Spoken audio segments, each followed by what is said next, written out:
Could the 2022 class be the best defensive back class in school history? Well, that's the big question, and I'm starting to think it could be. Listen, if Kirby Smart lands his final targets in the secondary, this could be the best signing class at defensive back that we have ever seen come through Athens, and I'm going to explain why. What's going on, guys? Matt DeBary, DawgPost.com, making you a smarter Georgia fan. Let's start with the commitments. They've already got one of the best in the country on board, Dion Bowie, 5'11", 185-pounder out of Bainbridge. Missed the entire last season as a junior due to a knee injury, but this kid is easily one of the top prospects in the country, one of the best athletes I've seen come through South Georgia in quite some time. Could play some wide receiver at college, but I definitely think his potential is at cornerback. He's so twitchy. He's got great footwork. He's fundamentally sound. He's got a good frame on him. He's not, 6 foot. He doesn't have the Tyson Campbell, maybe Eric Stokes size, but he plays bigger than that. He just knows how to cover, and he's so athletic. He can run with guys on the outside. He can stick with those speedy receivers.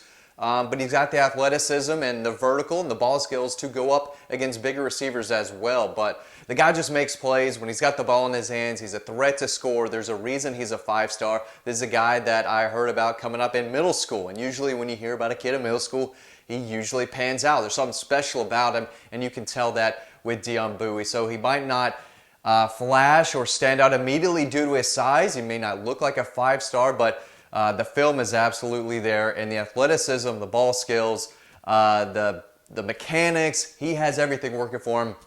One of the best players in the entire country, and so he's already on board. Another guy who they already have on the commit list, 4-star Marquise Groves-Killebrew, another guy that I heard about really early on in the process. I believe went to Grayson High School as a freshman. That's when I started hearing about him, but he's got some link to him.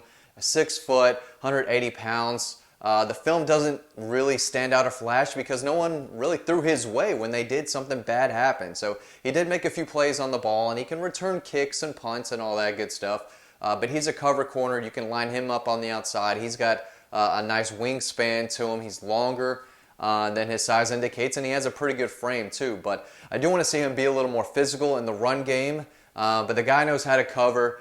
He does the 7-on-7. He's at hustling. So this is a guy who trains on his craft and his cover skills all year. So he's only getting better. And he went up against 2 of the very best wide receivers in the state of Georgia at Brookwood every day in practice, Sam Mbake and Denylon Morissette. So this is a guy who knows what he's doing. He has a lot of experience playing early in his career. Was very good last year as a junior. And I expect big things from him as a senior, one of the top cover corners in the South, really, more than just the state of Georgia. So he's a solid 4-star guy. Dion Bowie's the higher-ranked guy on the commit list right now. I think he has NFL potential, first-round potential at defensive back. But I think Marquise Groves-Killebrew could also play in the NFL one day if he continues to work on his craft, develop a little bit more toughness in the run game. I want to see him strike guys a little more than I guess I saw from him as a junior last year, but he looks the part. He's got some muscle on him. I know he can pop guys and get his nose in there. That's kind of what I want to see more out of. But the guy knows how to cover. So right off the bat, Georgia has 2 of the top cover guys really in the South, and you could argue in the country on board. The next guy, Treyuan Fagan, out of Oxford High School in Alabama. That is Kirby's guy, 6'2", 185 pounds. One of the best cornerback prospects, I think, in the entire country. As a sophomore in 2019, intercepted 6 passes. Took them all back for touchdowns. Last year, they didn't throw his way as often, but he still intercepted 5 passes, took 3 of those back for scores, had an 8.5 yards per carry average at running back on offense, returned 4 punts back for touchdowns last year. He's got length. He's got the length wingspan of a guy who's 6'4". He's 6'2", already has a good size, good frame, but he's a big guy who knows how to cover. He knows how to make a play on the ball, and his film immediately flashes. I talked about Marquise Groves-Killebrew. They didn't really go his way a lot, so his film doesn't, immediately stand out, but Treyuan Fagan's, his does. He is an absolute playmaker. And another guy who I think has first-round NFL potential. He has the size already if he continues to develop in the strength and conditioning program and continues to develop his craft. I think he could be another NFL guy, and I think Georgia leads right now for him. I don't think Alabama is pursuing him as hard as Georgia is, and I think Georgia is the front runner for him right now. I think he's a top 100, probably top 50 guy in the country. One of the top defensive backs, cornerback prospects in the country as well. So they've got 2 cornerbacks on board, in my opinion. Treyuan Fagan would be the third. So let's talk about safety for a minute. That's where Malaki Starks comes into play. 6'2", 205, an absolute baller of an athlete, the number 2 player in the entire state of Georgia, in my opinion. No, number 3, I've got Travis Hunter, Gunnar Stockton, Malaki Starks, then Dion Bowie. So Dion Bowie, who I talked about, I love so much earlier, I have him number 4 behind Malaki Starks because of the size and ball skills. There aren't a ton of guys who have his type of hands at his size who can play the run as well. He's a guy who can run and hit, and he led Jefferson all the way to the state title game, and every play, every game, he was the best athlete on the field, and it was easy to see. Played both ways last year, rushed for over 1,500 yards on offense, turned around, played defense, made a ton of tackles, and made plays on the football. Again, they didn't really go his way too often, but he's a guy who is a big safety,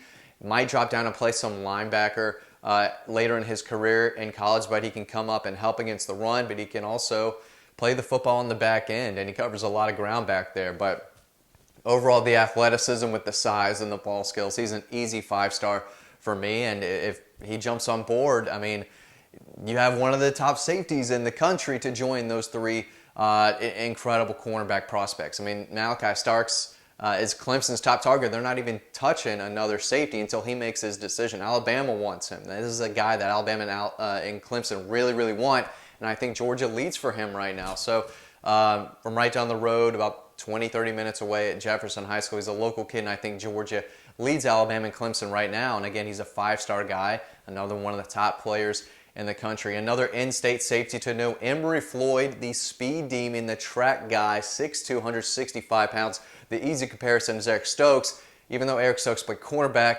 Emery Floyd could play some safety, could play some star, has the length and speed that could translate over to cornerback, but he's a guy who is going to track down the ball carrier, go sideline to sideline from the free safety spot, exactly kind of what you saw Richard LeCounte do. He sniffs out that run, and then he gets there. He gets to the edge and makes a play. So in the 100-meter, he ran a 10.5 last summer. He's one of the fastest players in the country with a 6'2 frame. So there's a lot to like. He might not be able to play early on, but this is a guy who could potentially turn into something pretty special because of his size and his speed. But he also knows how to tackle. If you go back and watch his film, a lot of his plays are a lot of making tackles.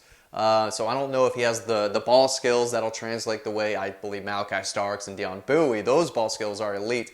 I don't know if Emery Floyd's ball skills are right up there, but speed and size, there's a lot to like about him, and he is committing, I believe, in May 7th, May 17th, one of those two. It's sometime this spring, and I like Georgia's chances a lot. Notre Dame just jumped into the mix. They offered him earlier this week. Maybe they start to get in his head a little bit, but I do think that Georgia is the team training for him right now. So those are the 5 guys that I have my eye on. Elite cornerback already on board, Dion Bowie. Solid 4-star guy, Marquise Groves-Killebrew. You're in the running. I think Georgia leads for another elite cornerback with size and more ball skills, Treyuan Fagan.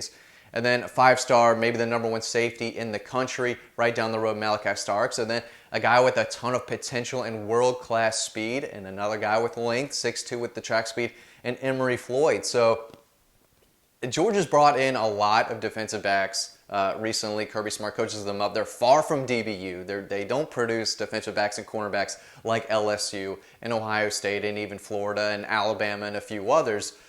But if they land these five guys, a few of them 5-stars, then I could see Georgia taking that step forward to being in the conversation of DBU. But I do think that 2022 is going to be heavily focused in the secondary, and there are elite defensive back targets still out there. And if Georgia closes and signs those 5 particular guys, I do think it might be the best in school history. Thanks for watching this video, everyone. Stay tuned to the next video coming up right now, and I'll see you over on the website.